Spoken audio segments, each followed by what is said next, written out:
And welcome back, ladies and gentlemen. It's time to round out the first day here of the week. We've got one final match, and it's a pretty interesting one. We've got Toronto going up against Philadelphia. Both these teams currently tied in the standings, so getting a clean victory going to be very important for both of these squads. That's right. If you take a look at the standings, you'll notice that these teams are sitting right next to each other in terms of score right now at 6 and 3. You can see Defiant is just a few maps ahead of the Philadelphia Fusion right now, but we're looking to see one of these teams jump up into the top 3 at least temporarily here for tonight. With the pacing here for both of these teams, it's tough to say which one of them comes in as favorites. You know, you look at this matchup as a close matchup because it's hard to say this team looks stronger right now because they both have had their ups and downs. They certainly have. I mean, dropping maps to the likes of Florida and Justice. Both of these squads have suffered some map losses to some of the weaker teams in the league as of late. Philly still kind of struggling to bounce back from the dominance that they saw at the end of the inaugural season. But Toronto looking very good, but then losing out on the Stellar.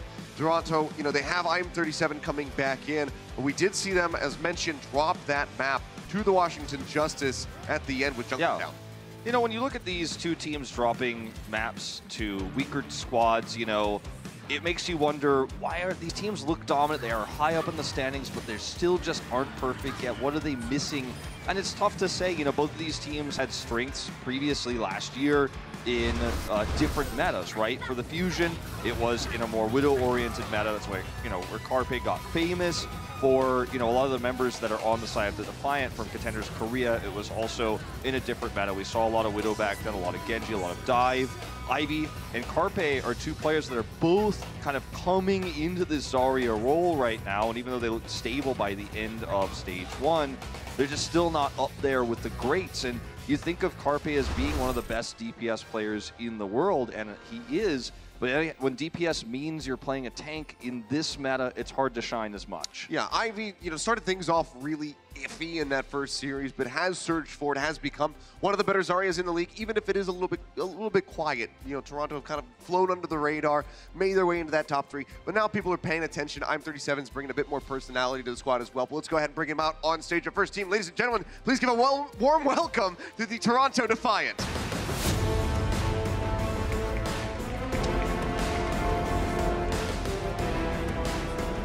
There he is, IM37, coming out of the gates here with his squad. And, you know, this is a team that has a lot of potential in this stage now that they've picked him up because he's a very good Widowmaker player. And Widowmaker has been a lot more relevant in, you know, a meta that is not as revolvent around 3-3. We see a lot of maps in this pool that allow you to play that wide open space. We'll be starting with this lineup. Again, he's replacing Stellar, the recently retired, and Roki kind of closing up this lineup with Neko as well, one of our better Batiste we've seen in the first 2 weeks of competitive play of him. Now, we saw Asher starting things off for them last week, but IM37 looking pretty good with the Tracer, with the Widow. Let's see what they have in store for us today. Maybe he's got some more goodies to pull out, but they have to try to take down their opponents. Ladies and gentlemen, let's bring them onto the stage. It's the Philadelphia Fusion. Philadelphia Fusion, you know, they are the runners-up of the inaugural season, and in some ways it feels like it's strange to mention that now because we're in a new season, we're 2 stages in now, but they deserve that respect. They've earned that respect throughout the first year of Overwatch League, and this roster still looks strong. There's just a few things missing, you know, that in this meta that are, you could feel it if you're a Fusion fan, but we are seeing more Widow. As I mentioned before, Carpe will be on the starting lineup. He's been in the starting lineup every time. He's playing the Zarya right now. Sato here over Fraggy again. Not a surprise anymore because we've been seeing him exclusively throughout this season. But it's exciting to see now what will happen for the world's most famous Widowmaker player in Carpe matching up against one of our newest rookies in IM37. IM37 made a really fast name for himself because of how quickly he made his way into Overwatch League from, you know, the not even tier 2 scene, but from open division to a contenders team to now Overwatch League. He started off great on the Widow. He's not perfect by any means, but it's kind of a cool storyline to see this newer player, this newer Widowmaker who could end up being a star compared to one of the greats. And we may see that Widow matchup here depending on how the map pool sets out. Yeah, somebody who's been around for so very long with Carpe. I'm 37. You imagine that this has got to be a pretty high-pressure situation for him, a bit of an arduous task to try to take him down if it does move into that Widowmaker 1v1s coming through. We saw that Corey was giving him a bit of a run for their money there on Blizzard World in his debut map, but we'll see how he's going to be able to fare here in this series. Let's go ahead and take a look at the map set presented by Toyota and see just where we're heading and whether or not the Widowmaker is going to be a possibility. And I like the looks of that Wolf Busan to kick things off. One of the biggest Widowmaker control maps that we have in the pool. And in terms of Widowmaker maps for hybrid, Blizzard World is also one of the bigger ones. So two maps right out of the gate that do support Widow play. And we'll see if that ends up being the focal point for these two squads once we get there. For Busan, I am 37 already highlighting the Widow here being the spawn room. We'll see if it comes to pass. Very difficult to execute Widow against a strong 3-3 team once you get to the point. And for the Fusion right now, putting Carpe on Sombra might just be a scouting mission, but you can run Sombra with the Winston without Azaria. You can run these Azaria as comps, something that Toronto's actually doing early on, and they are running the Moira with that. Well, they're well aware about this Widowmaker at the moment. Ivy pushes forward, finds a hook, and Neptuno's just going to get taken down. Yakpung will get punished by EQO, scooping up that kill. Still just going to be looking for a little bit more here. Another hook going to be coming in. Manages to find Carpe, but a perfect D-Matrix comes out from Boko, denying all of that damage out of the Roadhog and keeping them alive. Now they fire back and manage to find the enemy Sombra as Envy will get taken down. And Philadelphia Fusion will get the first cap. It's often the flashy plays that Poco gets noticed for, and most of the more famous divas in this league get noticed for, but it's the subtle plays like that that are going to save your teammate in the face of a right click coming out from a Roadhog. Impressive to see Ivy pick up the Hog here. He will swap back over the Zarya. It was his teammate Humbaba who was famous for playing the Hog back in the day in Contenders Korea. So showing some more flexibility here, but it doesn't work out. It's not enough to get that kill onto Carpe that they so desperately needed. Carpe just going to be spraying away right now with the left click, holding that one down, gets a hack in onto I'm 37. Winston swapped over, and that's going to be EMP straight into all 6 players on the side of the Toronto Defiant. And they will all get taken down here, it would seem. Neko making his way out, will be able to escape, but Envy, he's going to be left out to dry with that baby diva. So no line of sight to get shots in. Carpe, after using the EMP, is going to swap back over to Zarya. He will be slightly behind in terms of ult here, and that swap you saw from Envy was to Remake, just to point that out. But he's not that far behind, and he was able to get 55% here with that second team fight, with that EMP. Let's see if he can catch up to Ivy now and lead that ult economy. Well, right now, everybody's getting juggled by Sato, who does have that primal range out, but he gets a heal deny, but actually looks like he might be able to stay alive. Tuna and Boombox come up with a couple kills to keep the Winston in the mix of things. And Toronto Defiant are going to have to try to reset again, but they don't have that much time. 75% already here for the Fusion, who have not surrendered a single flip to the Defiant. This is looking really bad for the Defiant because they don't have good tools to engage onto this point outside of the nano boost. If you're using the sound barrier early, you're really at risk of just getting recapped even if you do get the point, but you're out of options here at this point, so I think it's going to have to be that nano. There it is. Nano to open things as Yakpung takes too much damage. I'm 37 getting shipped off screen. Seems like he will be okay. Primal range is ready to go from Yakpung. Maybe waiting for a moment, but maybe he doesn't have to use it right now as they try to get the flip. Asano will just push him on the corner with no HP and get taken down. Flip getting ready to come through. Philly trying to keep this one contested as long as they can. That's going to be the sound barriers out from both Lucio simultaneously. One will lose Azaria, the other now a Brig, but I'm 37 also going to get taken down with this up truck out from Poco. A little confusion. They do let the point go the way of Toronto for a moment, but they might just be able to take it straight back right now. Looks very likely. Yakpung trades back Boombox though, and they use their support ults super early. I don't agree with this decision for the Fusion.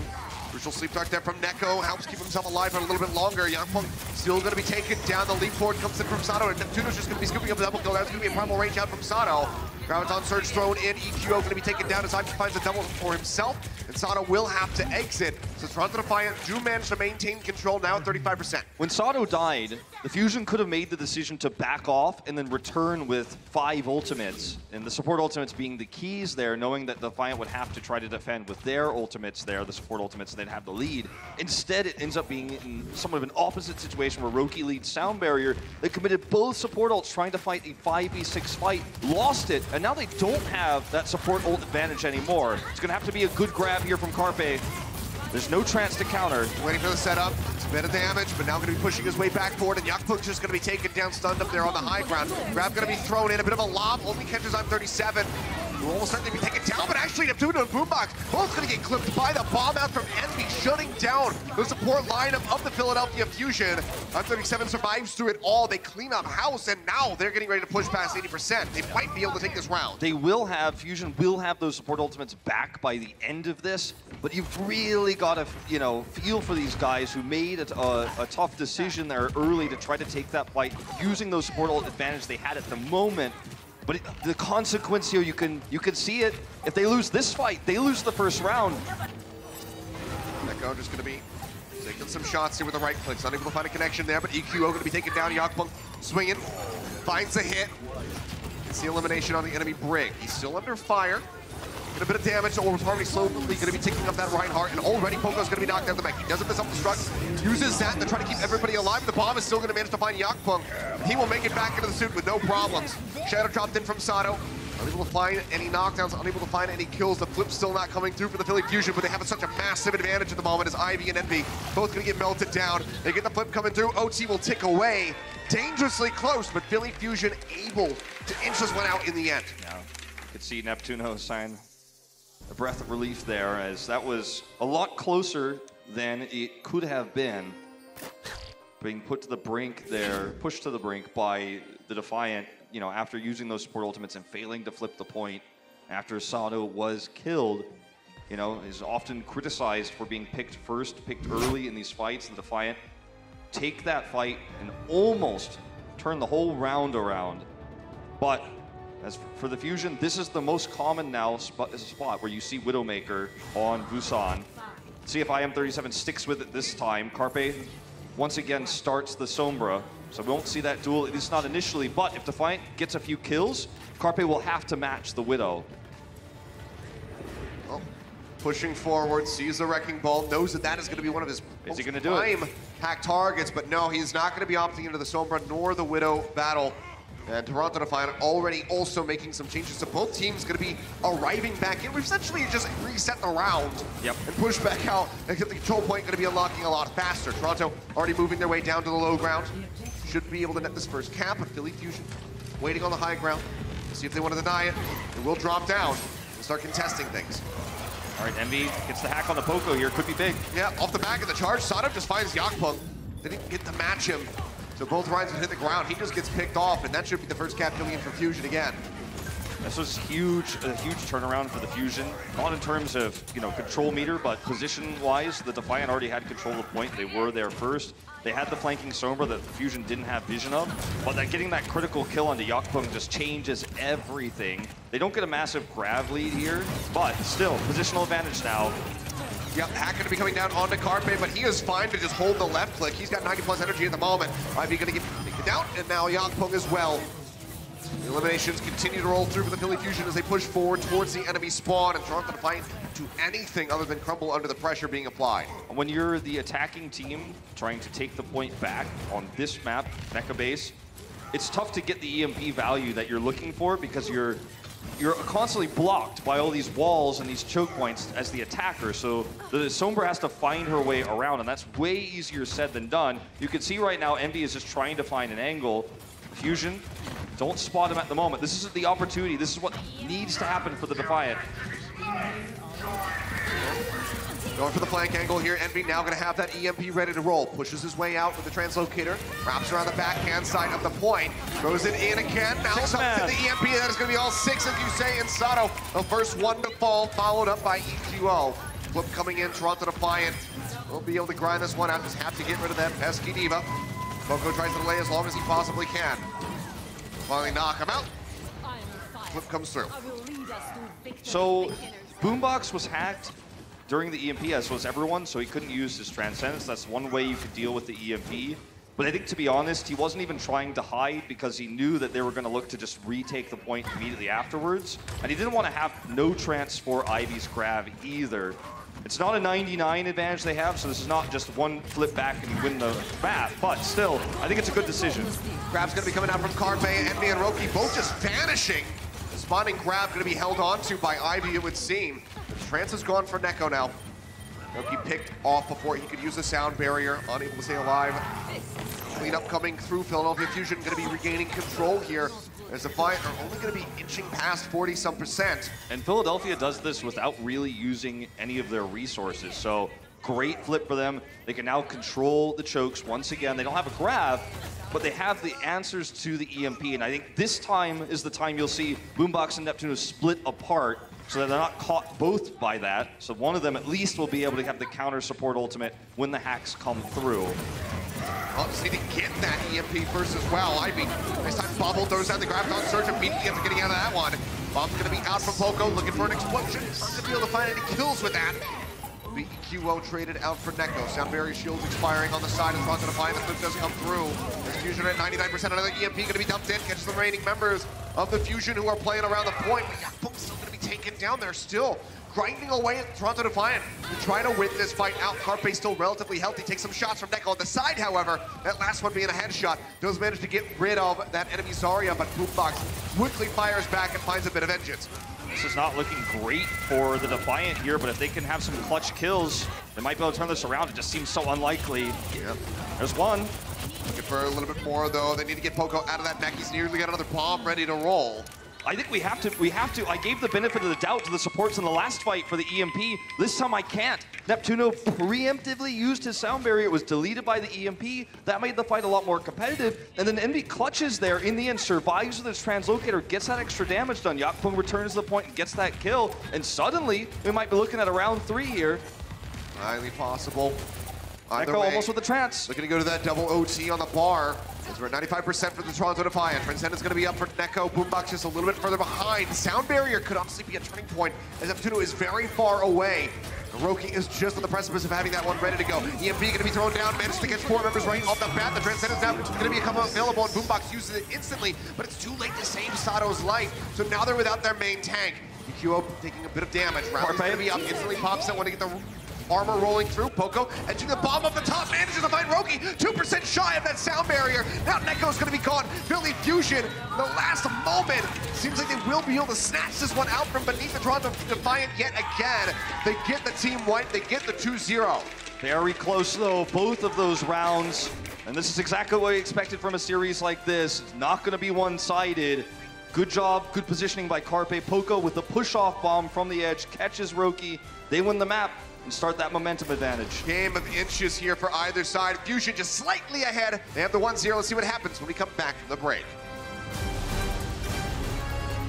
The Overwatch League is powered by Intel. Game, record, stream without compromise on Intel Core i7. And by Omen by HP, the official PC and display of the Overwatch League.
And welcome back, ladies and gentlemen. Philadelphia Fusion able to get that victory there on Busan, but it was very, very close. We'll take a look at some more adorable pets. So the Toronto Defiant chiming in. Yeah. Miss Chainsaw Massacre. That's an interesting name. That's one of their GM's cats. Interesting, but Diva Dog right here. Yep, we got a Diva Dog. Nicely done.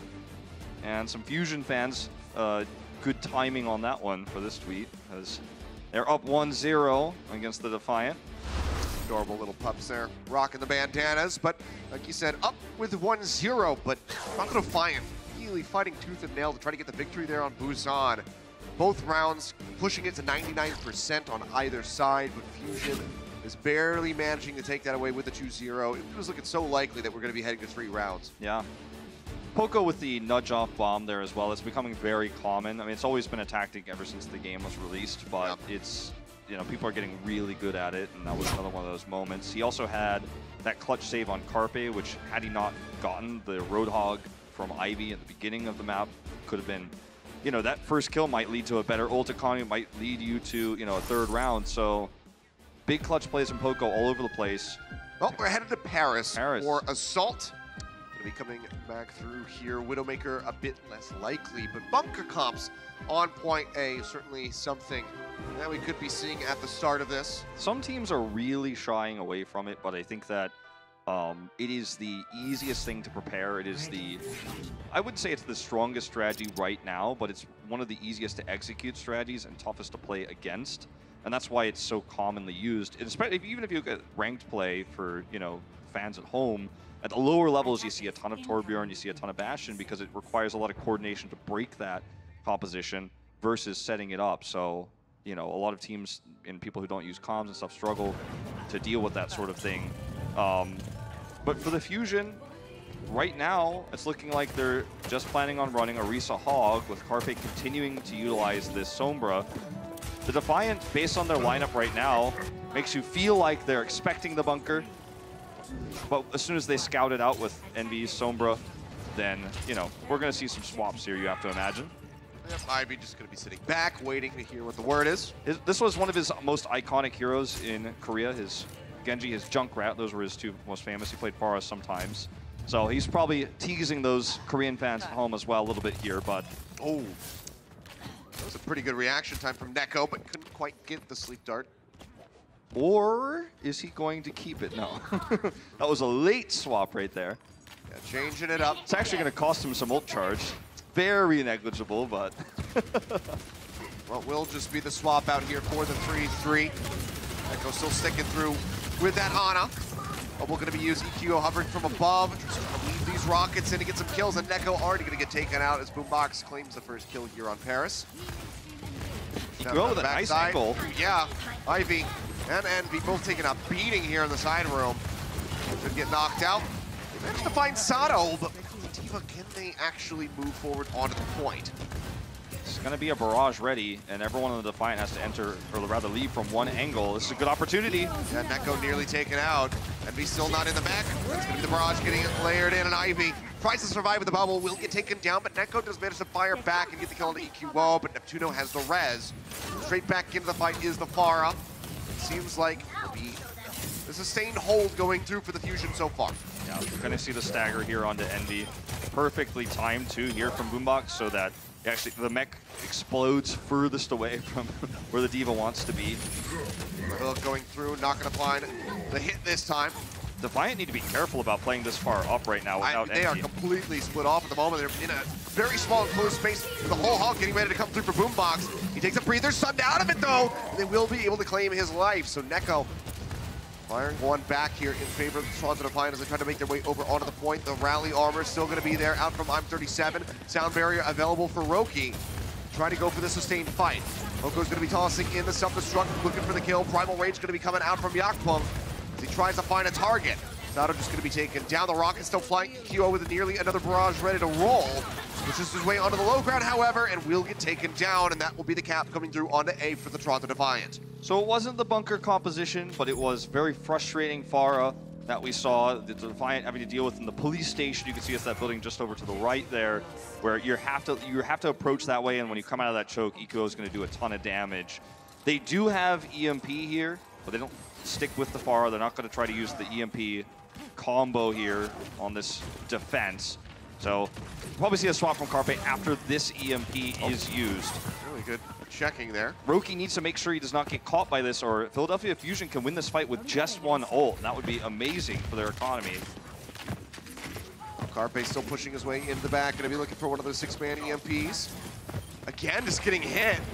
37 tracking him, but now the EMP will be coming through. 3 members going to be caught out, but Roki manages to stay safe, dumps in the sound barrier, and we'll see the coalescence out from Neko as well. As they push forward, looking for some kills. Sato going dangerously low. Will get taken down by Yakpung, just swinging away like a madman with a hammer. Now gets another one as EQO will be taken down. Poco has been knocked out of the mech, so things will be very good on this initial attack for the Toronto Defiant. Philadelphia Fusion, they have to stabilize and try to turn this one around. Roki with a barrier there, he keeps them alive. Ivy has a grab. Carpe just swapped, so, you know, I mean, this is the risk you run when you're not running mirror comps on A. Transcendence aspires, but no one able to get the kill on the boombox. Bombs going into the back. Enemy not going to find any picks, but he makes it back into the mech with no problems. Auto trying to play forward. Shatter getting ready to come through. He gets stunned up, taken down as Ivy pushes forward. High energy there with that Zarya. There's all-out chaos breaking through here onto the point. Huge knockdown coming in on the back of the Shatter from Yakpung. That's going to be Carpe and Neptuno. Both of them taken down. Bombs out from Poco, but there's no one to receive the blast. They'll go ahead, pick him off, take him out, tick up. Just shy of 4 minutes remaining on the clock. So you're gonna get that ult advantage in situations like this where, you know, your opponent was running the Pharah, the you know, Sombra coming through, countered Roki did with the sound barrier. That ultimate, the only ultimate they really had, and then they had the better totals to take B. Even though it was a weaker time bank than they would have wanted, they still get B, and the Philadelphia Fusion now needs a better run to get that advantage time bank. Well, 3:51, the time to beat. Let's see if they can do it when we come back. Coca-Cola is the official refreshment of the Overwatch League.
And welcome back, ladies and gentlemen. On the back of this man right here, Roki nailing the sound barrier on the Toronto Defiance attack, allowing them to stay alive, get the point B cap, and finish with a time bank of 3:51. The Grav, you know, versus the EMP debate, you know, that Philadelphia decided to go for the Sombra into a late swap on the Zarya, and sometimes that's going to cost you because you don't have your own Graviton Surge. You're dealing with Ivy's grab, and there's only so much you can do against a team that's going to counter your ultimate in terms of the EMP, because Sombra does not have the same level of damage output that Zarya is going to have. It's just simply not going to happen. So when your EMP doesn't get value, then you're down a hero basically, because Sombra can only do so much. Then, you know, Ivy's got the grab. What can you do? The cap snowballs after that. And they were so reliant on that. Or perhaps their strategy from the get-go was to hope to full hold A, but it didn't happen that way. 4 minutes is a respectable time bank. It's not the greatest. It's not the fastest you know, you can have, but for the Fusion, still feeling a little bit uncomfortable about this one. So we will see probably just a scout here before they decide their composition, or perhaps Carpe Widow versus I'm 37. Widow even wanting it. At least going for an initial pick there. Widow taking a lot of damage. Not sure if that was self-inflicted or not. Either way, Carpe changing it up a bit. Going for the Hanzo, starting to push his way forward. Yep. It's not the bunker, but it is Ivy on the Junkrat, which, you know, for you and I, from watching him back in Contenders Korea, is always a treat to see. He's very good at building fast rip tires and using them to save points. I'm37 pulls out his Widow. And EQO swapping over to the Hanzo. They need to match the Widow. And that's where Carpe is going to come into play. So we do finally get to see this matchup. Let's see how the rookie fares against the Master. Oh, looking for the halts there. Just going to be taken away by the defense matrix of Poco. Same amount of damage going forward onto Envy. And the shot goes there on the Yakpung, making him dangerously low. He needs to get some heals in ASAP. Wrapping around the backhand side. Boombox could be looking for a hook. Carpe finds the first pick as Roki will get taken down. And I'm37 is in such a dire position. It will be finished off by Poco. Envy only able to find Sato.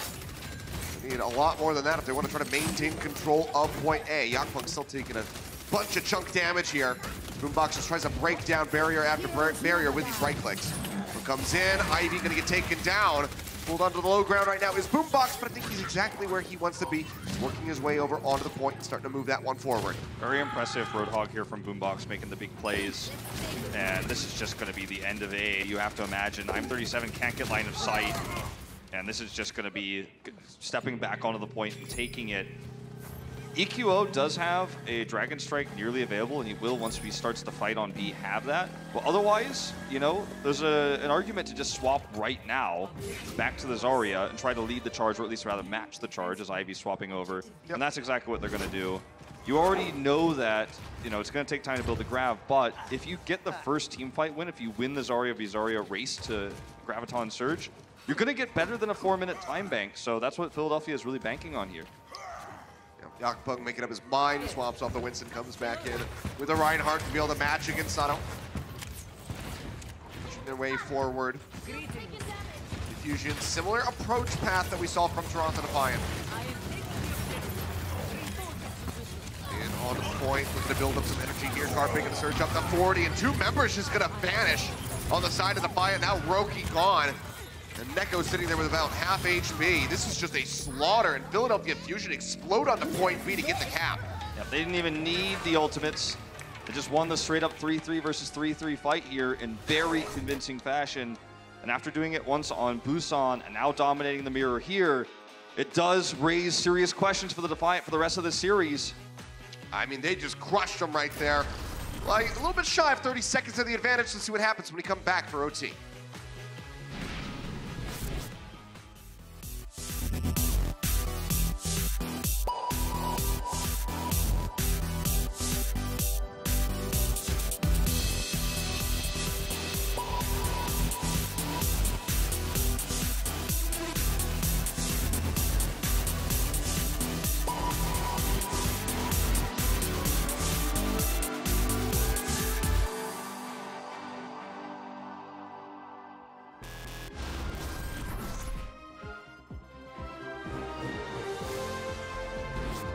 And here we go, ladies and gentlemen. 3:51 on the clock for Toronto Defiant. 5:17 for Philadelphia Fusion, who just clapped their way through to B. Yeah, you know, thinking it'll look easy. Boombox is playing a really good Roadhog right now, and that's something that we saw a lot back in Orisa metas, not only in Overwatch League last year, but also in Korea during that same time period, where the support player swaps over to the Roadhog, and he is very good at capitalizing not only on the halts from Sato, but also just finding flanking positions and catching targets. Roadhog basically is a one-hit kill on most heroes if you can hit that hook, and because Boombox is doing exactly that, he's 50% hook accuracy, which is quite good at a pro match. That's half the hooks he throws out, he's landing his target. So basically think about half the time he throws a hook out, somebody might die. So, you know, it's a very impactful hero, and you have to try to play around that. And the Defiant are going to try to poke it down at range here with Neko on Widow. I'm37 going over to his other more popular hero for him, which was his Tracer. Yeah. Well, it was the debut pick, I believe, for him on Blizzard World. Brought that one out. Already over onto the point. Yakpung there with a Wrecking Ball, starting to tick things up, nearly grabbing the first tick for free. We'll push off for the moment, but Neko's going to get taken down by Sato. Carpe dangerously low, as is Yakpung, as he gets stuck here on the high ground, trying to stay alive. Retreats over into the corner. EQO can't quite nail him with the rockets to get the finish. Push over, very aggressive though. EQO trying to hunt down I'm37. It's a bit too elusive with that Tracer, but he gets a nice shot there onto Ivy. He is pulled down onto the low ground. Scoops him with a direct hit, and now Neko as well will be eliminated. So Toronto Defiant, it took so much time trying to piece together this composition that they're running, but EQO just dismantles it. EQO is absolutely crushing right now. He's beating Ivy's Pharah, and he is doing a much better job of finding angles to get damage. And now he's going to have a barrage soon. Carpe will have the EMP, right? These are tools you can use to get a full hold here. And someone's got to stop this man. And right now, Ivy's the best person for the job. I'm37 can't reach that far, not consistently. Yep. It's got to be Ivy. We saw another direct hit there as well onto Ivy. Taking him lower and lower. Yakpung still going to be hacked out, trying to survive.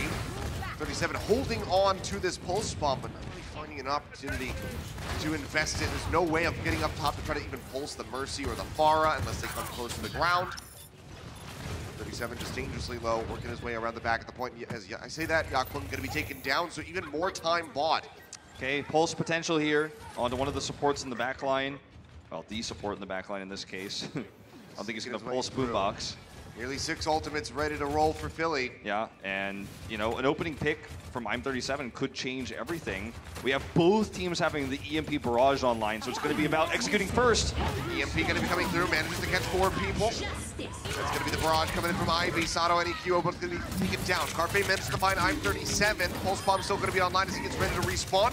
Carpe follows up for a double, but Vantage still looking pretty good for the side of Toronto Defiant, but they have to get over onto the point. Rockets coming down. Neptuno doing his damnedest, unable to find the kill onto Ivy with the pistol. It seems like the cap will finally be rolling through for the Defiant. And a lot of things for Overwatch, hook versus hook for Roadhog, and that mirror Transcends versus Transcends Sound Barrier. It's the person who takes the second ultimate that gets the advantage, but an EMP versus EMP is the initiator who always has the advantage. You could potentially hack the other Sombra, prevent them from translocating, prevent them from using their own EMP, and it was Envy who found that initiative first over Carpe, gets the EMP off, and is able to take this fight. Even though they had the same tools, the same ultimates, Envy was able to act first. And that's what leads to this capture here. So signs of life, there's still a shot here for the Defiant to take this map. Limited time though. Starting off with nearly 4 minutes now, going to be drained down to 40 seconds. The extra little bonus that they get from the cap onto A. Nano Boost is going to be ready, thrown in onto Yakpung as he gets juggled around and stunned up. It'll be a long way to go before he can get a shatter online, but Envy is just doing work for the rest of the Defiant. 2 kills going his way. Now a third as EQO will get taken down by I'm37. Fantastic start for them. Nearly 2 ticks going to be snagged up by the Defiant already on this attack. And the Bobby Pogo not going to be able to find anything. He will get back into the mech, but Sato does not stand a chance by himself. The hack comes through, and the Diva's just going to get popped out yet again. Now EQO swapping over onto the Tracer, just going to be desperately trying to extend this fight, as is Carpe with a Wrecking Ball. But it seems like neither going to be standing a chance. The cleanup's coming through. They're just trying to force out that overtime here for the cap. Will be able to do so as Sato gets burned down. But Toronto Defiant will be able to finish Paris, and they keep their hopes alive. Very close to getting it with a time bank, you know, and that would have been massive for them so that they didn't have to deal with a potential tie here, which would make the escort map so much more terrifying to play on. But as it turns out, you know, the situation here is still favorable for Fusion. It was a very aggressive EMP from Envy that got them to be in the first place. Envy then gets a double kill to start things off, and he comes up for this team time and time again on this Sombra. It's a thing of beauty to watch, and he's outclassing Carpe in most regards that way. It's been close, but for the Fusion now, you still don't feel too bad because you know that defense slipped through your fingers, but you're looking at 517, and you're feeling like, there's no way I don't get both points here on Paris, especially with how open B is and Defiant's already unwillingness to run the bunker, which is one of the things that can really eat through a time bank on A. You're feeling like, well, all we have to do is do what we've already accomplished, and this map is in the bag, and we take a 2-0 in this series and head to halftime. It's up to the Defiant now to have you know, the big performance. The ball is in their court now. Ivy needs to get that Riptire he failed to get last time. Neko's on the hog this time. I'm37 needs to find lines of sight. And they need to hold this for a long time. Well, right now, I'm37 playing much more forward on the Widowmaker, as Philly Fusion just going to be waiting for the scouting report again to figure out what the comp is going to be. EQO showing us an Ashe for a moment. Would love to see it, but nope. I think he was just teasing us. He's putting that Ashe playtime on his record. I just want to see some Bob, you know? I miss Bob. We all miss Bob. Yep. It's been a while. Bible thumps for Bob, but push back again. And we'll be changing things up, juggling around. EQO going over onto the Pharah, which was doing so much work for the Fusion. A lot of hesitation here for the Fusion as Poco was swapped to the Soldier here briefly. Oh. And now with Carpe's death, you have to imagine he's considering a swap as And well. Sato. This, you know, you've got a lot of time bank, right? So this isn't something that everyone should panic about just yet, Philly fans at home, but It's still question. it is certainly starting to add up, you know, and it feels like they're just not entirely sure how to approach this composition. There are several viable options, but if you spend a minute, you know, deciding exactly which one is the best, then you don't have a 5:17 time bank anymore. You're really playing a game of 4-minute time bank, and that's where we're at. Well, finally working their way up to the initial corner. Now just have to break the defense setup from the Toronto Defiant. Already, though, shifting over to the left-hand side from the attacker's perspective. Toronto do peel their way back. They're coming down again. Boombox looking to break that with a right click. Push their way up. Storm Arrow's going to be coming through for EQO. Chunking out the likes of Neko and Yakpung. Continues to go lower and lower. More arrows rolling through. They're trying to keep them sustained. Roki nearly getting shot there. Does have the Valkyrie online. I mean, he might have to use it here. Everyone got very low, and they need that Riptire so badly right now. 20% away is Ivy, and they're about to lose control of this high ground. Yeah, they're still peeling their way back. Another barrier going to be broken. Philadelphia Fusion continue to advance. Here we go, 10%. Point, step by step. Ivy trying to stay alive. Riptire getting ready to come online. As you say, needs this one to be huge. Unlike the Dragon way Strike. out. Bombs over into the back, not able to find anything yet. With the Riptire now going to be online. Can they take this down? Carpe is certainly going to be looking for it, trying to snipe this one. Rolls it into the front. Yakpung going to get res back into the Riptire's not going to be dead. 8 kills here for the side of Toronto Defiant. Massonnat still going to be taken out. Carpe manages to pick up 37. Now the bomb out from Poco. Get through the main tank. So Toronto Defiant operating 2 men down. Bombs in from NP. Not going to find any picks. Carpe leaping to the side, keeps himself safe away from Neko. Right click spam coming through, trying to lock down this Widowmaker. Hasn't been able to find the kills yet. Hook through onto Envy. They pop him out. Neko still playing into the back. Takes a breather, but he's got no HP, no sustainability, no way to mitigate. Will just get taken down. The Baby Diva here, and Roki as well. Both going to be eliminated, so Philly Fusion will break through. They will get this cap. They'll have a bit of time to try to get B. This is not the end of the world for the Defiant. There is a world where they can defend this, but they're going to have to toss all their ult charge away. Philly will do the same because that's how this meta works. And sometimes you see compositions that are better for certain points, and then obviously what is the still prevailing 3-3 GOATS composition comes out for the points that, you know, are more neutral, like this one. So right now the Defiant needs to win this straight-up matchup. No advantages to the Fusion. None. It's an even playing field here. And it's time to shine, it's time to get ahead. The one that could be big is going to be Poco if he can build up for that self-destruct. We know that he has historically been great delivering multi kills with that, but Boombox going to be taken down off the bat.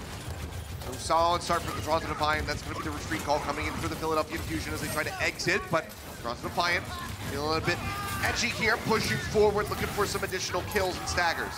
This could be huge, but it could backfire as well. They need to make sure they get away now with no more deaths. Fusion are going to come in and start touching this point. Very aggressive play from the Defiant. It works out. Very greedy. Still even in Zarya charge. But Neko, in this one fight, surges ahead in the Transcendence department. And if he can hold that, that's one way to really put a wrench in the gears of the Fusion's plan of taking this point with a bomb combo or just a straight-up grab. As long as he can hold it, Philadelphia Fusion can pressure that Transcendence out of him before the grab comes through from Carpe. That could be their ticket to tying us up here. 1 minute 13 remaining as they try to work their way over onto the point. Rally coming online for EQO. Will be popping that one now. Sato nearly with the Earth Shatter. See when he wants to drop the hammer, watching Neko into the back, not feeling any pressure yet, doesn't have to use the Transcendence. Bomb's gonna be going up from Poco.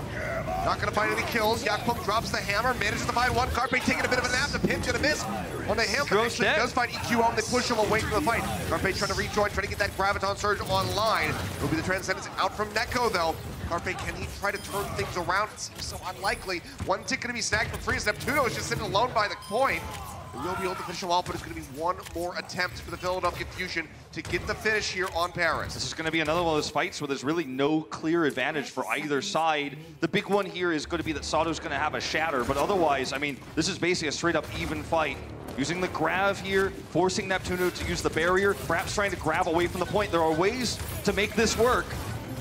Envy has been so good at denying ultimates away with the D-Matrix in the past. Can he do it here? At this crucial moment to try to tie up this series by taking away Carpe's grab. He's got the statue to play around. Grab's going to be coming out first from Ivy. Managed to find Sato. Sound barrier comes through as they try to keep him alive, and Envy actually finds it! He takes that one away! Shatter comes down. Roki going to hit the ground, but the bubble comes in for Ivy to keep him alive. Pop out onto the back there. Envy going to be losing that one, but Sato is taken down. Carpe going low. Hounded up by Ivy. They managed to find the kills, but they're still so very far to go for the Philadelphia Fusion to try to close this one out. Bomb goes down. Poco unable to find anything transcendent. They don't have Zarya from the side of Boombox. They don't have the Zarya, they don't have the damage, and now they don't have a D.Va to stand behind. Poco gets melted, OT starts plummeting, and Toronto Defiant actually hold this one off to get the win and tie up the series. You called it. If they eat the grav, that is it. That is what will win you the map. They get to use the barrier on their terms and have the grav coming through right before. Very well played from Envy. And that's it. We've got ourselves a series here, 1-1. The Defiant really impressing in the face of a weaker time bank. They still prevail. We call that the caster blessing, but guys, let's see who takes the lead when we come back after halftime. The Overwatch League is brought to you by T-Mobile, now connecting 99% of Overwatch League fans. Catch your league on America's network, T-Mobile.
We saved the best match for last. After the Fusion took map 1, it was all the Defiant bouncing back on Paris to even things up here at the half. It's a 1-1 game. Welcome back into the Blizzard Arena. It's Puckett with the boys. We've got Bren, we've got Sideshow, and this is an epic battle of two teams trying to solidify their spot in the top 5 in our standings. Toronto came in with the number 4 seed, Philadelphia with the number 6, but both teams 6-3 overall. They're up there with the Shock guys trying to be a tier 1 squad, and so far, have you seen either of these teams looking capable of breaking into that top tier? Right now, it's so open, I think, in terms of You've got the big dogs right at the top 3. You've got Vancouver, you've got New York, you've got Shock, and I think they're solidly right there. I don't think anyone's touching them, honestly. Right, and I think the rest of them, you can make an argument, honestly, for who's filling up that top gap right now. Okay. I'd be leaning more towards Gladiators, but, I mean, Philly, they're an inconsistent team, and Toronto seem to be following that as well. They could be up and down, you know? We could be looking at top 5 teams, both of them here. Let's take a look at some of the best moments from both of our squads. Going back to our first map, it was Busan, and I got excited because a Roadhog was on the map for like 5 seconds. Then he went back into spawn. We saw a lot of 3-3. Some somber play came in here. What were you guys impressed by after watching both teams here in our opening battle? Well, I was impressed by Philadelphia Fusion not looking on one of their downswings. We talked about them as being quite an inconsistent team. You never quite know which Philadelphia Fusion you're going to get. They actually look fairly coordinated today. They're making sure that they help Sado when he goes forward. They're backing each other up. Yes, it's back and forth between these two teams. It's not the most clean Overwatch in the world from either of them, but the Philadelphia Fusion do look like they're actually playing fairly well. Now, the big question for me, though, is why we're seeing so much triple tank, triple support from Philly. Because you'd expect this team to be one of the leaders in trying to push for as much DPS play as possible. We're hyping up the dual sniper meta. Yeah, I mean, Carpe and EQO, probably pound for pound, the best DPS duo that we have in the league, or at least were last season. And so far, they haven't really made use of the fact that these kind of triple DPS or double DPS compositions are viable. They're just sticking with what they were playing all last stage, and they were kind of middling at that. Ultimately, it was Philadelphia able to edge out Toronto in our first map, and I thought it was going to be a 2-0 lead at the half after Philadelphia had a really nice attack. Let's take a look at our second map. Paris, the newest 2CP map here in the game on Assault, and Carpe showed off his Widowmaker, guys. Things were looking great for Philly early on. Yeah, you look at Philadelphia Fusion, they're running the double sniper composition, and Zoe actually touched on this in the pre-show today. This is the composition that they're very comfortable with, you know? It's what they made that big run in the playoffs with through and through. And Philadelphia Fusion, I think that we start to see them play in the DPS. They look a little bit more comfortable, but it's when it gets to this 2-all, right? Ooh. Where it's like even on either side, and it's the attack realistically that Toronto decide to go for, where they end up running Neck on the Ana a short while, and the Philadelphia Fusion end up opening up with this bunker composition again on their side of the attack. You can see it's swapped around now. This is where I had issues, because Philadelphia Fusion, you run this composition, even if you manage to cap it, you still got one more point to cap after that point, and you have to make a complete switch across the board of your composition. So you lose all your ultimates, whereas Toronto are a little bit smarter. They're running their composition. They can keep one of the pieces, Neko on the Ana with the Nano Boost, to really try and secure that last piece. So ultimately, Paris is a map that comes down to time most of the time. Because teams often, it's quite attackers favored. You end up capping it all the way through. You're left at the time bank. And often, if you can't get those final few seconds to build up the ultimates, you're not going to be able to cap it out in the end. We focused a lot of Philly there in those highlights, Josh, but what did Toronto do to pull out the win in this second map? How did they hold strong? Because they didn't give up that final point. That's true, yeah. I think overall, both of these teams were able to capture point A very quickly, but Philadelphia Fusion really struggled with their final point A offense, and Toronto were able to make the adjustments necessary, I think, to hold them a little closer. And then it came down to what Bren was talking about, where this snowball favors the Toronto Defiant on that defense. They actually look pretty comfortable at being able to play the triple time, triple support, and flex over to a bunch of different stuff, which we wouldn't have expected that much coming into the season, but now it just seems kind of standard for Toronto, because their coaching staff have done such a good job with these players. Knowing that we have Blizzard World left, of course, 2 more maps, tie game right now. How does this one play out, guys? Does Toronto have the edge going into Game 3?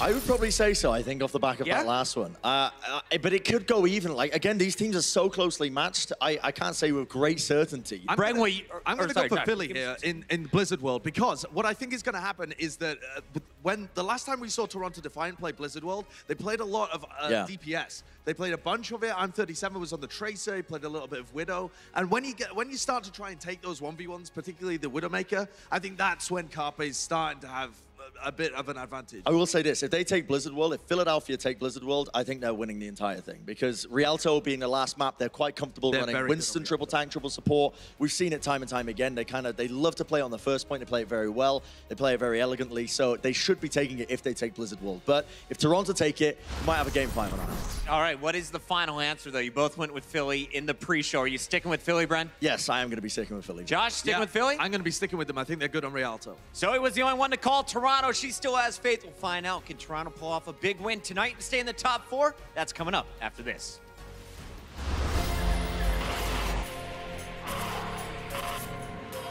They don't just play for a team. They play for every fan, every rival, every moment, every match. And when everyone watching expects the best, they perform with the best.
And welcome back, ladies and gentlemen. Oh, look at that. It's Mr. X hanging out.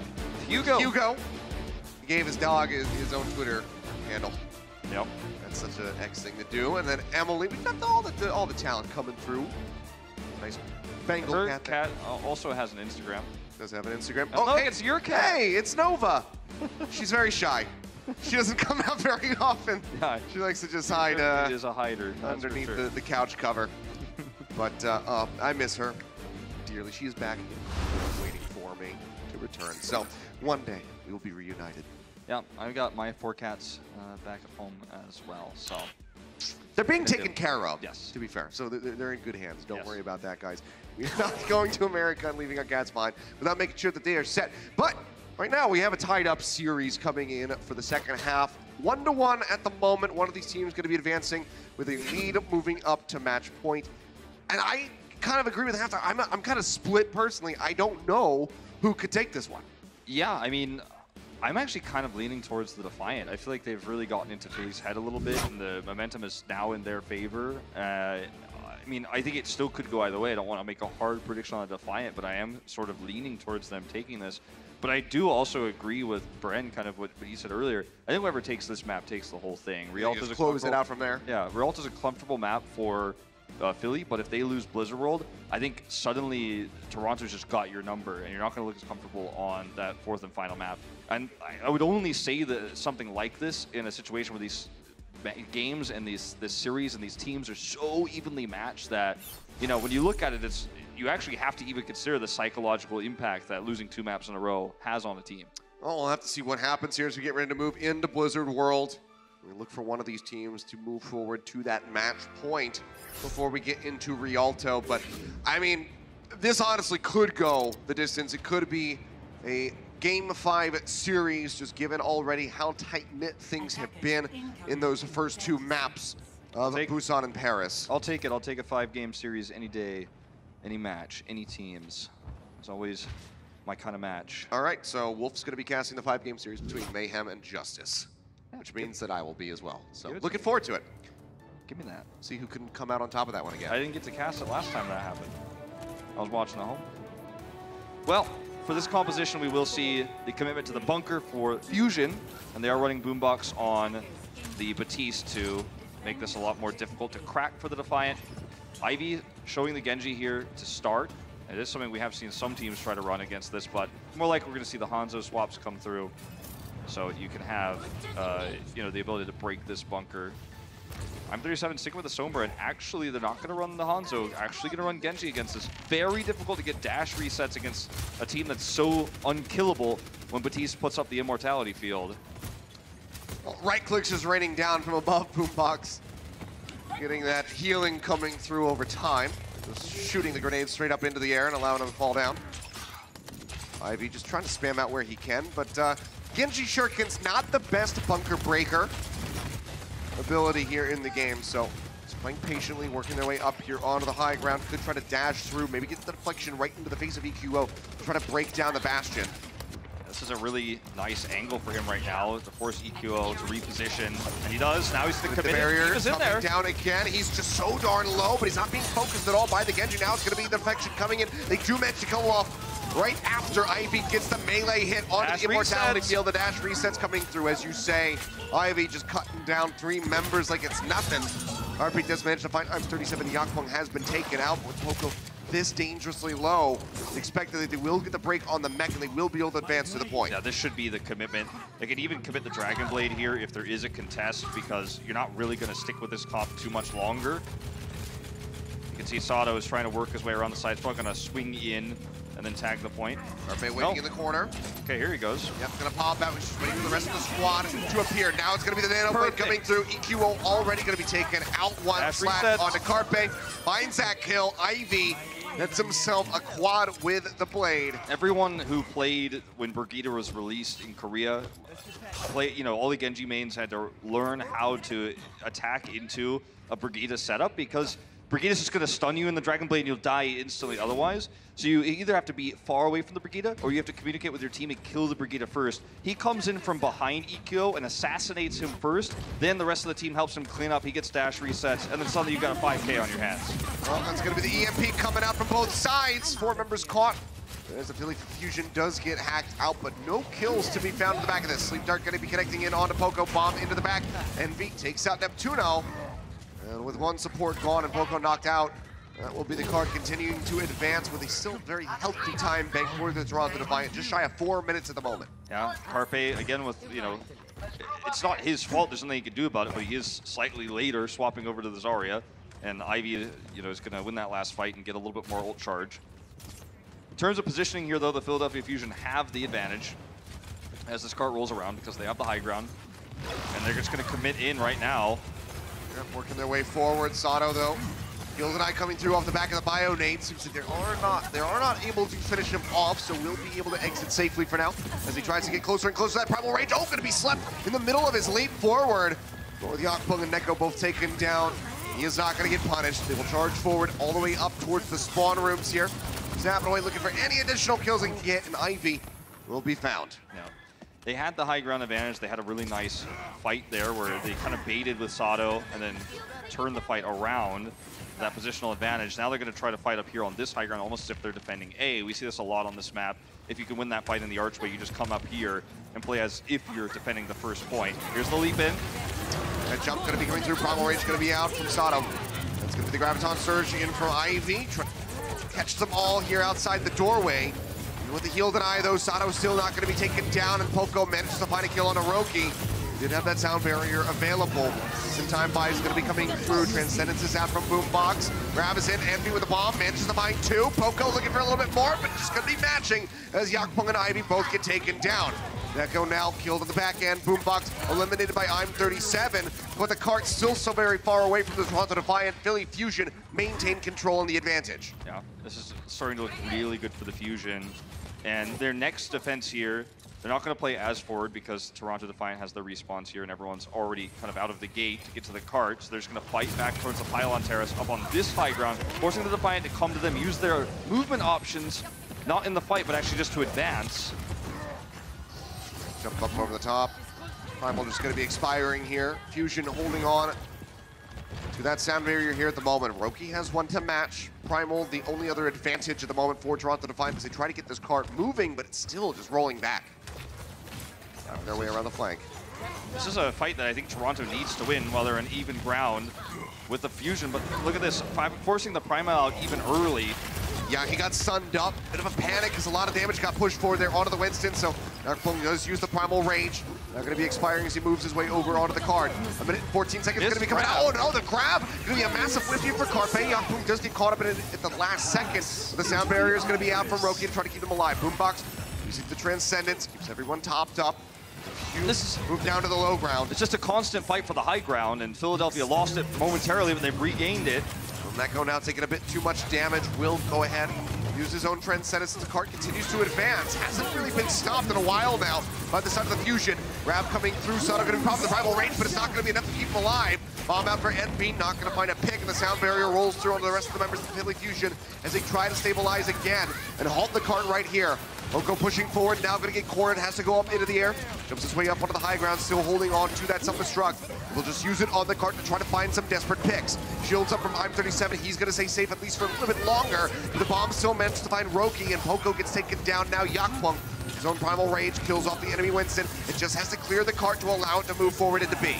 Nice trance here, though, coming out from Boombox, and that might actually turn things around. There's just too much healing. He does use this one now. It's going to be the grab coming in for Carpe as they try to turn this one around.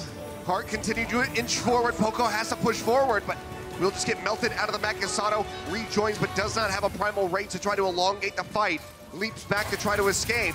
Cleanup's going to be coming through as Toronto Defiant surge forward, looking for additional kills, but they do go ahead, get the cap on B. They get a minute and a half in the time bank to try to finish. Yakpung has really been coming into his own here in this series. You know, he's definitely had a rough start to this stage, but some really incredible plays with the Primal. Also, the grab we saw from Ivy under the bridge meant that some of the heroes on the top couldn't get LOS to support their teammates who were caught on the bottom of the grab. Nice angle there, just totally cutting the team in half while also keeping everybody locked into the grab. He's got another one built up here now, and there's no defending trance.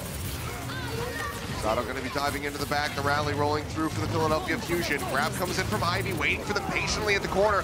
Manages to catch them off guard. It's going to lead the Neptuno and EQO both getting taken down. Sato leaps weighing into the back towards the spawn to try to stay alive, and Boombox will get picked off very swiftly. Poco, he gets some mercy. They go ahead, they kill him off quickly rather than try to stagger him. Right now, Toronto Defiant is way too focused on trying to get the finish here on Blizzard World. It looks very likely that they will get it. You know, this card has been unhalted. The best tool that Fusion has to try to stop them here is the grab, but both support ultimates available here for the Defiant. There's a realistic world where they could, or it's unrealistic for them to think that they can stop them now with that ultimate alone. It's gonna have to be good plays all around. It'd be huge if ND can deny it again if it comes down to that one. Transcendence the lead for Neko. Pushes up, will be an overtime finish if they can get it. Grab's gonna be coming out for Bay. Managed to find them here at the card. The bomb going off. Poco looking for a pick, unable to find it, but so is Envy. Not netting much of anything with that ult. Now Neko gonna be taken down. No supports for the side of the Toronto Defiant. Just gonna be the tank line as Ivy desperately tries to use the grab, but Poco says nay. Takes that one away with the D-Matrix. And he will push forward to keep Yakpung away. Really good coordination and focus fire from the Fusion. Almost lost Carpe in that last fight. As we saw the flank come through from Neko, he survives. And this time it's Poco who gets the Graviton absorbed there in the end. The fight was already over, that much is sure, but at least we get to have this, you know, one-for-one ending fight here on the Defenders. Well, just have to push to the end to go ahead, get the victory, and take the lead in the series. Let's see if they can do it when we come back. Coca-Cola is the official refreshment of the Overwatch League.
And welcome back, ladies and gentlemen. Philadelphia Fusion getting ready to go out on their attack here on Blizzard World.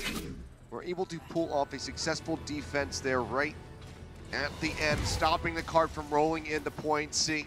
Toronto Defiant unable to finish the map. So now basically just need a full push and Fusion will move up 2-1 and have match point in the series. Line of sight for Carpe if he does decide to commit to going this Widow after A, which is kind of what Sideshow was alluding to on this map earlier in the halftime show, is going to be critical. He may just simply play the Zarya. We may see a mirror here, or we may see the Pharah variation we just saw from the Fusion. Obviously, they're going to want to scout out that Defiant running 3-3, the Ana variation here, before they decide to commit to a composition. The Symmetra strategy certainly can be powerful with the teleporter, but yeah, it's just a jump up, check, swap. We have seen some Symmetra strategies similar to this, similar comp to this in Overwatch League, but this isn't the one. Yeah, not to be seen at the moment here. Will just be the Reinhardt coming through for Sodom. A lot more verticality for Yakpung over with a Winston. Trying to get in and out of fights, but if EQO can really nail those shield bashes, maybe they can just pick him off before he can make it the swift exit. Already pushing forward, tacking him up just a little bit. It's going to be Carpe. Tries to get that grab online. Bubble's going to be coming through. Short hop here for Yakpung. Sato goes low, but Yakpung going to be the one getting punished. Big kill tonight will stop Fusion from advancing for at least a little bit longer. But the HP bars of Toronto Defiant are just completely in shambles. Everyone getting chunked out, now getting taken down. Roki and Neko trying to escape. Seems like they will be allowed to do so, but the Philadelphia Fusion, they get a massive cap on A with a very significant time bank. Look at Carpe just trying to get the last bit of his ult charge up right now, chasing out, making sure that he's up on the high ground, and that cannot be taken away from him. It's not going to be a 6v6 fight if he's going to, you know, stick up there, because someone's going to have to be on the cart, so he will eventually back away. But he doesn't want to give the high ground away for free. Defiant have it now. They have this choke to work around, and then they have the high ground on top of the siege tank to work with. So here comes the approach. Grab charge for Ivy a little bit behind, so they don't have that engagement tool right now, even if the Fusion try to challenge them. They just need to make sure they don't get knocked off by Neptuno or Poco. Grab's nearly there. Rally available, gonna be popped. EQO leading the charge. Got to stand up for a moment, going lower and lower as they try to kill him off. Yakpung will be able to find the kill. And actually keeping him alive right now are the Toronto Defiant very much with the help of that nano boost. Grab's gonna be thrown in. That's just them. Huge bio. Be able to stay alive here.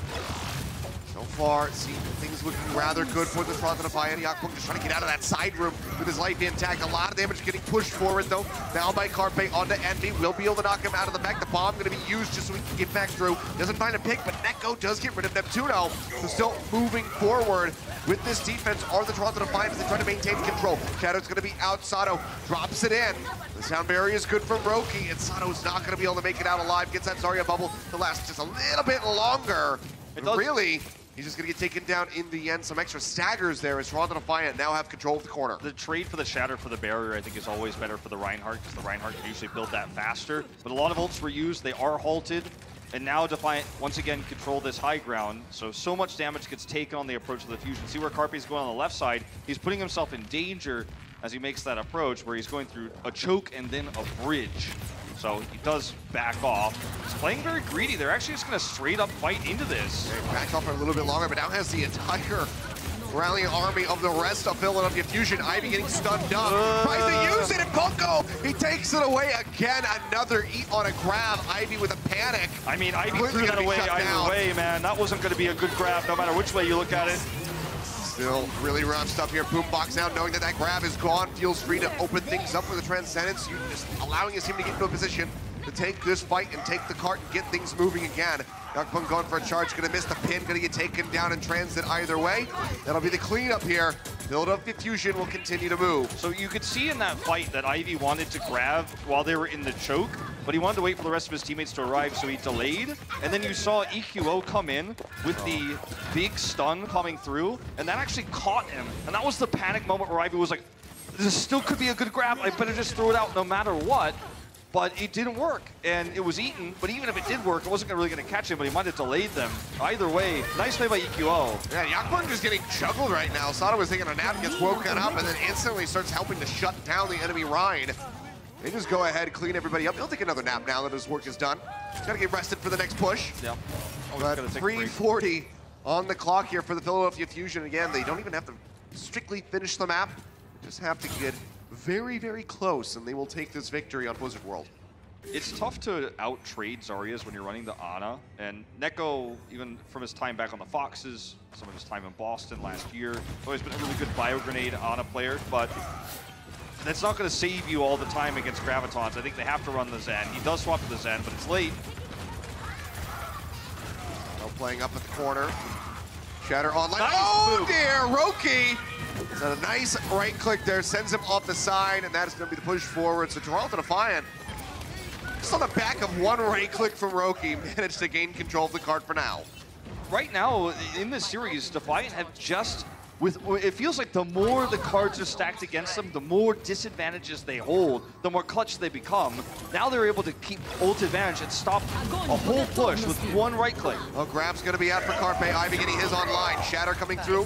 Otto dropping the hammer, looking for the hits. Unable to find it, but they still will get the kills here on Yakpung and I-37. So very quickly, turning around the defensive hold that Toronto just established in the back of that boob moments ago. So now 2:25 on the clock. But 6 ultimates. Forward. 6 ultimates they hold. Fusion has the same, but they're not going to want to ult. They don't want to use all of them before the finish line here. They want to use, or they want to use them at the actual point itself to win the map. So the Defiant could maybe try to force some of these ults out early. That's why they're going to start playing aggressive, positioning aggressive. Things looking very good for the side of Philly Fusion at the moment, given the time pack. Grab's going to be coming through this time. Ivy managing to land this one, but Malik finds a couple members. Bomb, however, will be able to get Sato, but Poco answers back as Envy and I'm37 both going to get picked off. Yakpung going lower and lower, gets a sound barrier. You can see because how quickly they are chewing up those shields on the Rhine. Yakpung just not really standing a chance. Shield's going to be raised. Grab comes through, locks him up there on the wall. No one can make it to the cart in time, and Philadelphia Fusion will move up 2-1 in the series. Very close map here, but at the end of the day, better fights in the end. The timing that Fusion got allowed them to get those advantages when they did roll into the end, and you know that's all it takes. Well, match point in the favor of the Philadelphia Fusion. Let's see if Toronto can force a Game 5 when we come back. The Overwatch League is powered by Intel. Game, record, stream without compromise on Intel Core i7. And by Omen by HP, the official PC and display of the Overwatch League.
And here we go, ladies and gentlemen, coming back in, getting ready for the final map. But let's go ahead and take a look at some more pets. A horse. 900 pounds, maybe the actual biggest Dallas Fuel fan.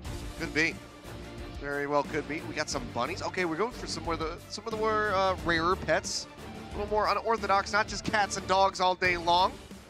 Well, there's a dog here. Valiant here. It's a very cute dog, though. Don't let the dog rip up your Valiant finger. I don't know what those things are called. Foam fingers? Foam fingers. It's all right. The value on that thing is appreciated significantly after this stage. But Certainly. coming in, it's going to be 2-1. Toronto Defiant, can they take us to a 5th and final map to try to get tiebreak in the end on another round of control, or will Fusion just be able to take this after Escort?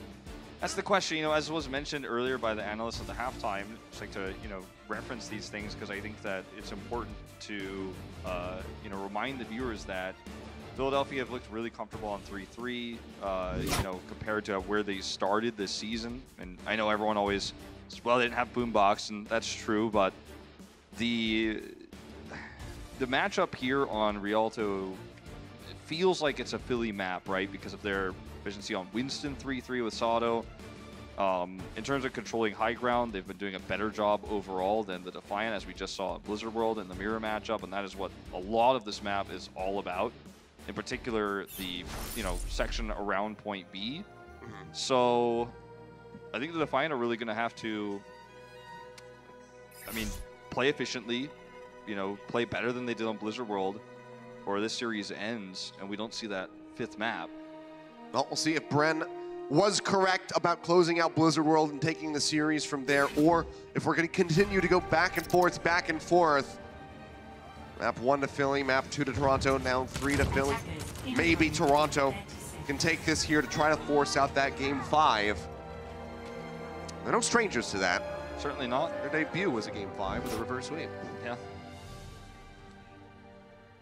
It's, you know, the match that you expect to go the distance, and every map has been close.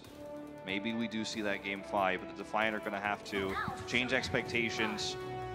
They're going to have to be ult efficient. They're going to have to take high ground here as the attacking team against defender's advantage. Never easy against a team that understands how to utilize it so well. Now, Sato will be on the Reinhardt here to start things off. So a bit of a change. See, you know, saving that Earth Shatter for a while. But here, Yakpung not going to be on the Reinhardt so far. Starting things off with the Winston. So maybe he'll hold a Primal Rage for, you know, another near 4 minutes. It's been good weather here in LA.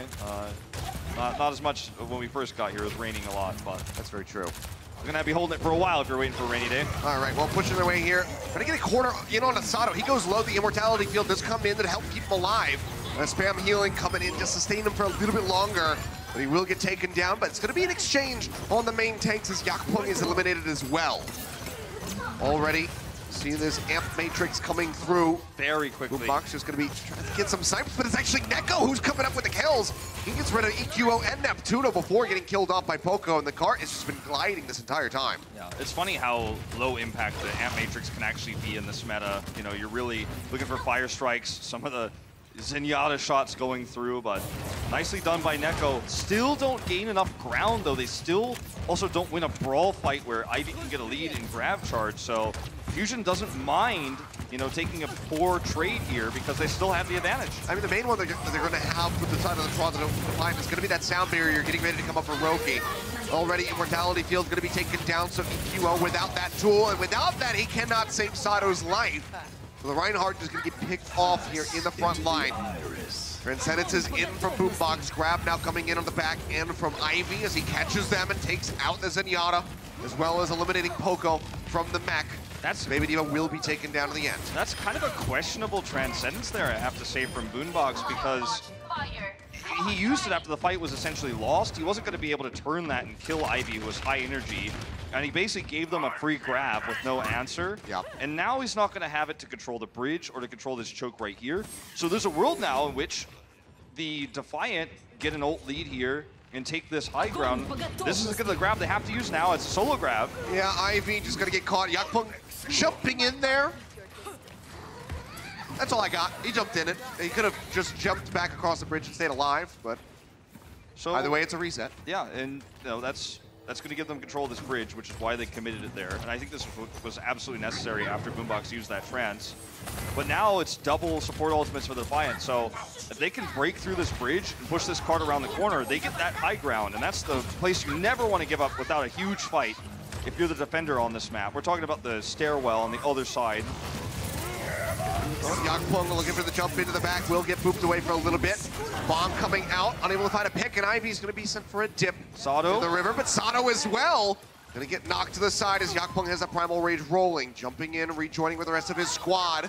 Trying to keep them safe, but Roki just going to get sniped at by Boombox. And it's in moments like this, you can see the value of the bridge. The commentators, you know, here at the Overwatch League, we're always talking about it, fight on the bridge, control the bridge. But you can see the defender always can knock people off and take these favorable fights, or just back away. They've got more options.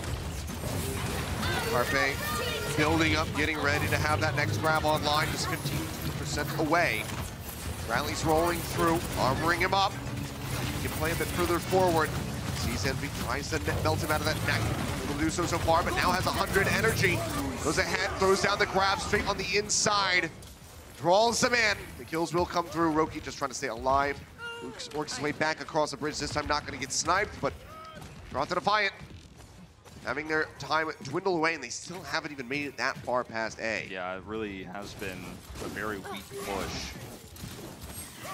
And when you look at how they have to try to use this grab now, it's going to be so far away from where they want to use it, where they want to control that high ground, like, which is like a pipe dream now of even walking there, even getting there. And you have to cross a bridge, which puts you at risk of your grab getting eaten, because look at where Poco is standing. Where else are you going to put it? You can't throw it in the wall if there's no wall. There's an edge of the bridge. So this is so difficult right now for the Defiant. Pushing his way forward. Ivy getting stunned up, goes low. Just managed to stay alive for a little bit longer. Now it's going to be the Shatter coming through. Neko already using that Transcendence to try to keep them alive, but Roki and Ivy, Yakpung all going to be taken down, and time again, Toronto Defiant just cannot make it across this damn bridge. Yeah, the Defiant have had some nerve issues throughout this season.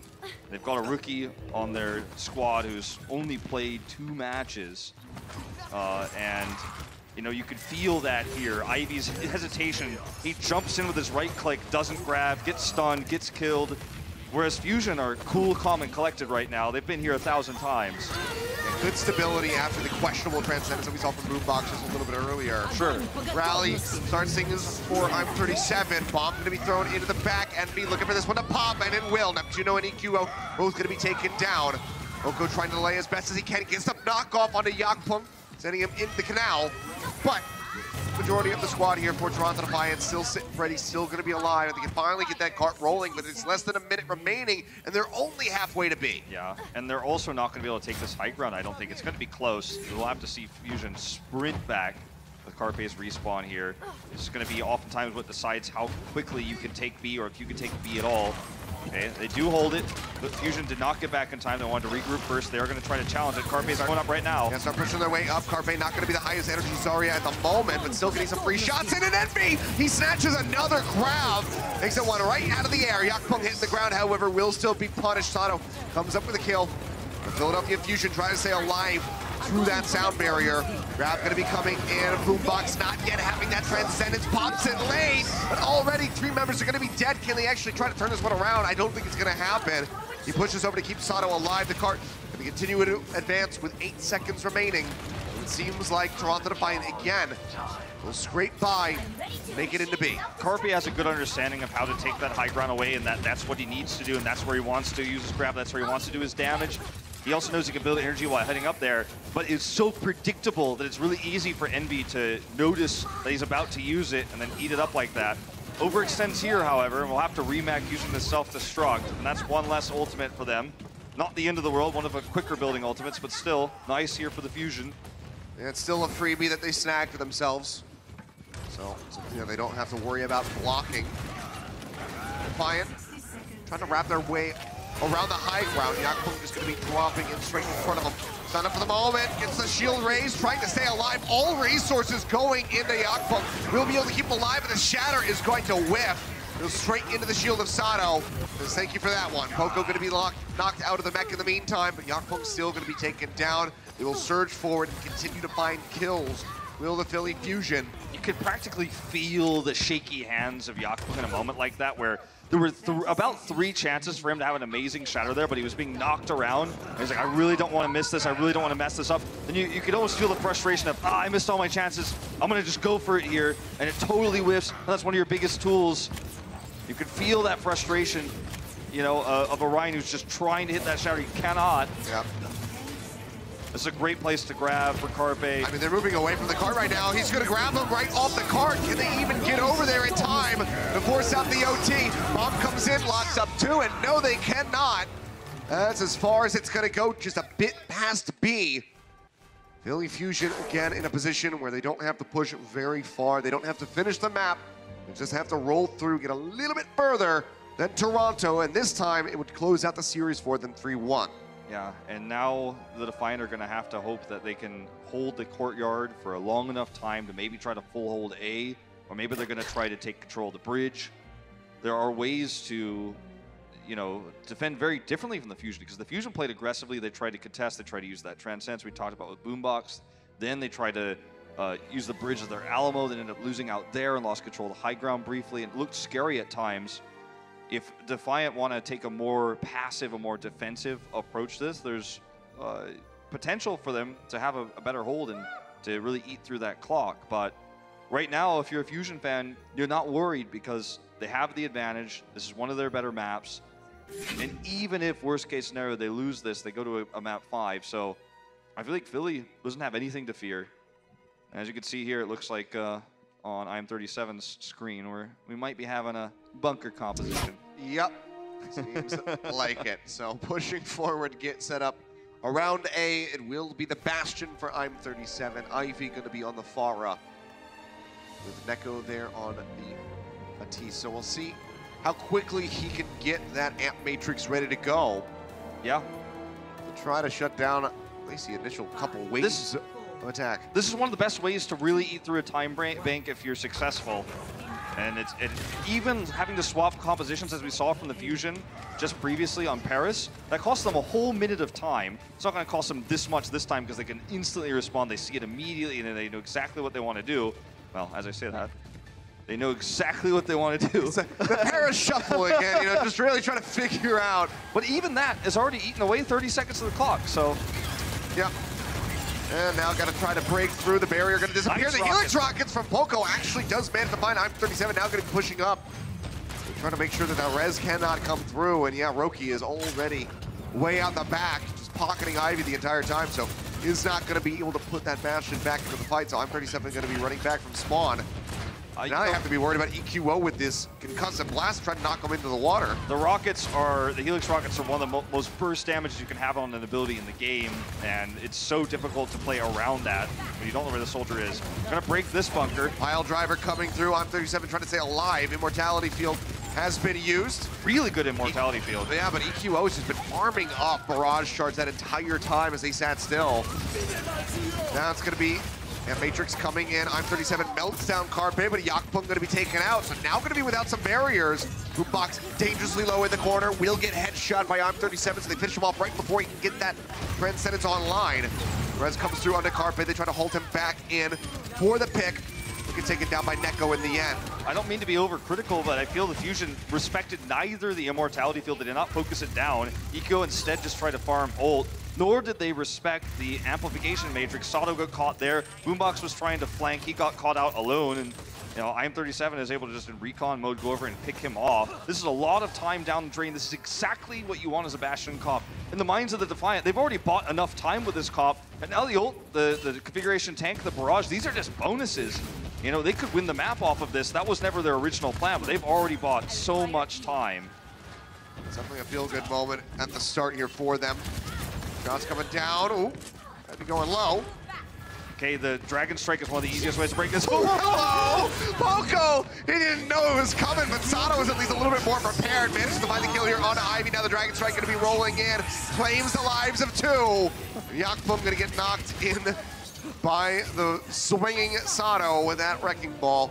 And that will be a snatched up by the Philly Fusion. Things were looking so darn good at the start of that one. Yeah. But everything very quickly crumbles. So one of the reasons why a lot of teams don't like to run the bunker on this map for defense is because when you run it, you have to swap after you lose the first fight and lose the first point. And then that means the bridge goes across for free, as you can see here. The Fusion, they already were running the quote-unquote comp you want to hold on the bridge with. So they didn't have that problem, but the Defiant give this corner for free. So that's a bit stressful. That's one of the trade-offs of the Bastion comp. It's already so much space gained Bomb into the back from NB, gonna lay that one right on the boat, but unable to find any kills with it. Shield's going lower and lower. Sato charging forward, looking for a kill. But isolated himself, he's still stuck in a corner. They cannot keep him alive, but it's gonna be at the cost of both Yakpung and Neko. Now I'm 37, dead as well. So a 4-for-1 trade.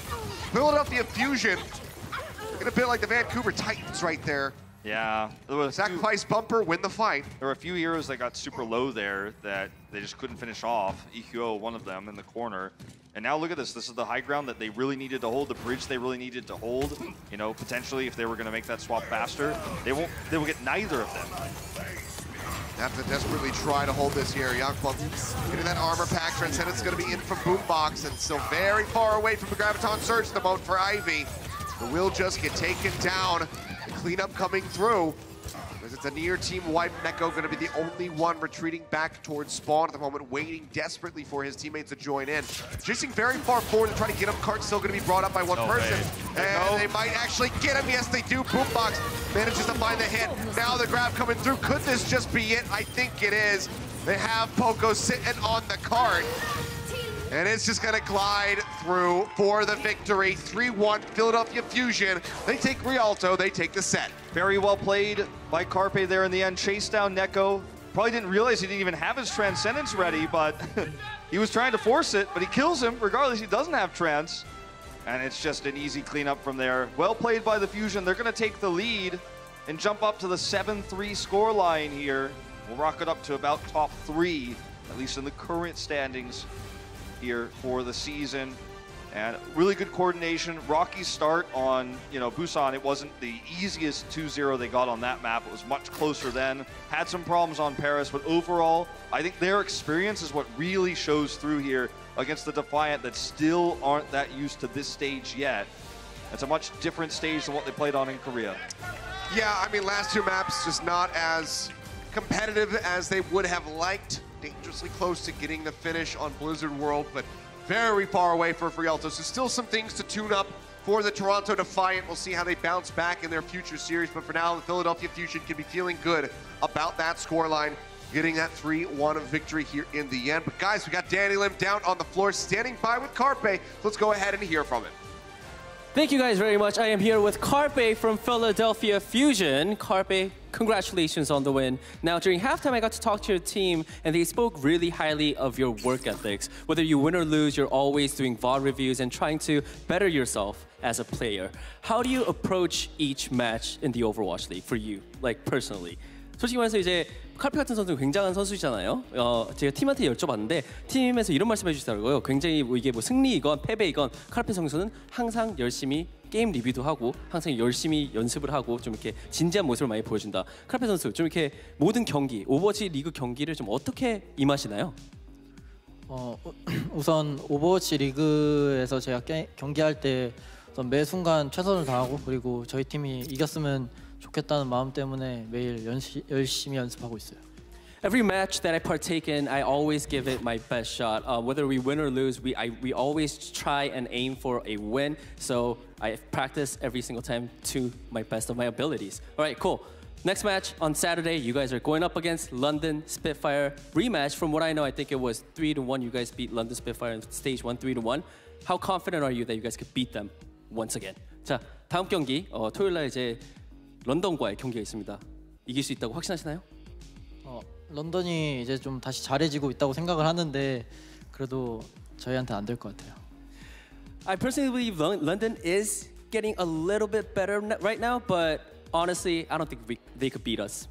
Alrighty, that's it for me. Back to you guys, casters. Thank you very much, Danny. Good to hear from Carpe there, and good to see the win coming through for the Philadelphia Fusion. They got to be feeling good about that one, but Toronto Defiant is back to the drawing board, trying to clean some things up for those future series. Let's go ahead and take a look, however, at who our player of the match is, presented by Omen by HP. It's going to be Boombox. Boombox, the rare support making it into the player of the match here. He had a great game on the Zenyatta. We did criticize his last trance there on Rialto, but generally speaking, not even generally speaking, just outstandingly, he had a great game on Zen. And he also was able to play the Roadhog, right? And that's something that is, generally speaking in this type of meta, the support's job. Like, Roadhog in-game is not a support hero, but, we don't have any sort of restrictions on how many tanks you can have in the game, so the support will actually take that role because the trade-off in terms of pick potential versus the lost healing is better when the support is doing that. So, you know, just generally speaking, especially because he was playing that hog, he does lead damage 3,000 over the healing he did. That was actually, that's Zenyatta exclusive. Yeah. Might be on that one, so even more impressive. A very solid performance from Boombox. Some clutch moments, one Transcendence there on Rialto. A little bit questionable, but otherwise, pretty clean stuff from him. Didn't see any subs coming through. No Elk this time around. But guys, we still have more games coming up this week. This is just day one. We've got plenty more Overwatch action to be had, so make sure you guys stay tuned for that. Same time, same place. But coming up next, it's going to be the Watch Point post show, so make sure you don't go anywhere. So we'll have the desk breaking down the action from today.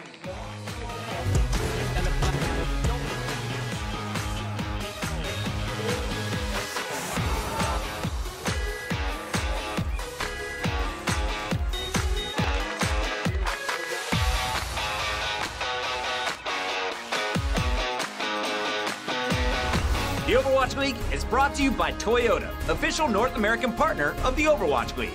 Toyota, let's go places.